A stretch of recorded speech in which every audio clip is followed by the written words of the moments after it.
थांब, कोणाची गाडी आली ना, आपण जाऊ. जास्त दुखतोय का हात? नाही दुखत आहे ना आता? ते काढू नको तसं. ओ थांब.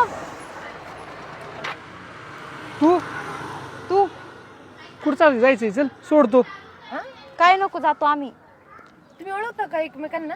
हा, हे स्थळ आलं मला. अच्छा. तळ आलं काय म्हणतोय तू?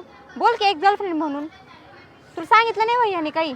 लग्न आधी काय होतं आणि तू कसं काय लग्न केलं याच्यासोबत? तुला माहिती का हा कसा आहे? कामधंदा नाही, काय नाही, टुकारवाणी करवानी हिंडायचं म्हणून तर सोडलं होतं मी याला.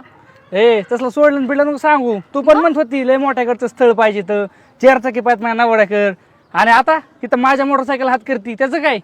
आहे माझ्याकडे 4 चाकी, बिघडली म्हणून मानावर घेऊन जाईल. बिघडली नसेल, हप्त्यावाल्यांनी निवडून नेली असेल. तुला काय माहिती? शहाणपणाचं बोलू नको जास्त.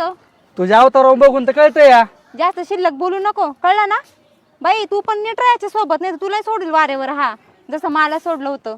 तुला मी काय तू काय मला सोडलं, मीच तुला सोडलं होतं असं म्हणायला? काय कामधंदा नाही, काही नाही, मीच तुला पुरवायचे सगळं.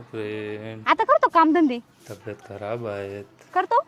करतो म्हणजे त्यांचं स्वतःची एक कंपनी आता. कळलं का?